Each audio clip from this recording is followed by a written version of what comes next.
అత్తమ్మ ఏం చేస్తున్నావు అత్తమ్మ? వినాయకుడి ఉంగరాలు చేస్తున్నాను. లడ్వాలు అంటారు వినాయకుడికి. కొంతమంది ఉంగరాలు అంటారు, కొంతమంది లడ్వాలు అంటారు. మనం ఉంగరాలు అంటాం. ఎట్లా చేస్తారు? ఇట్లానే గోధుమ పిండి మంచిగా నానబెట్టి నూనె వేసి మంచిగా నానబెట్టాలి. నానబెట్టి చెయ్యాలి. ఇవి లడ్వాలు అంటారు. వీటిని పెట్టబేడీలు అంటారు. వినాయకుడికి బాగా ఇష్టం ఇవి. మన ఇంట్లో ఎంతమంది మగవాళ్ళు ఉంటే అన్ని చేస్తారు. ఇవి గోలిచ్చి మంచిగా గోలిచ్చినాక చక్కెర కట్టి వినాయకుడికి పెట్టాలి.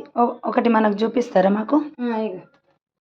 ఒకటి చూపించత్తమ్మా. చూడు చేస్తున్నా.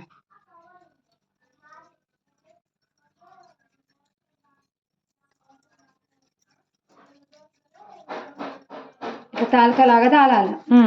తాల్చి ఇట్లా రెండు పాములాగా పెట్టి ఇట్లా ఫోల్డ్ చేసి పెట్టేయాలి. ఇది లడ్వాలు అంటారు.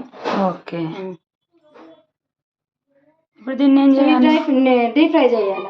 డీప్ ఫ్రై చేసి మళ్ళీ మంచిగా గోలినాకలా చక్కెర కట్టాలి. చేద్దామా మరి? చేద్దాం. కొద్దిగా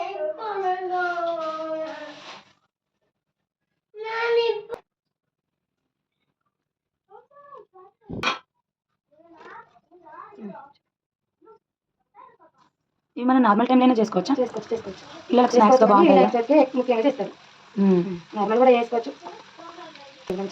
మంచిగా నూనె కావాలి. పిల్లలు నూనె కావాలంటే డీప్ ఫ్రై చేయదు. మొత్తం ఖరాబ్ చేయాలి. గోల్డ్ కలర్ వచ్చే వరకు గోల్డ్ కలర్ వచ్చినాక చేయాలి. సిమ్లో పెట్టాలా? హైలో పెట్టాలా? సిమ్లో పెట్టాలి. గోధుమ పిండి కదా, మిగతా అయిపోతుంది. సిమ్లో పెట్టాలి.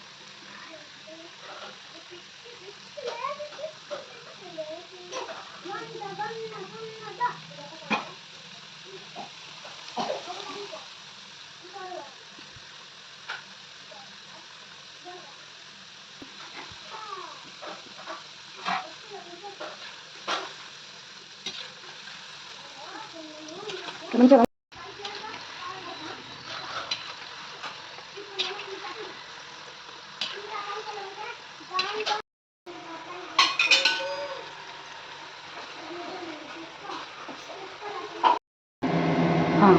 అర్ధ కిలో లడ్వాలకు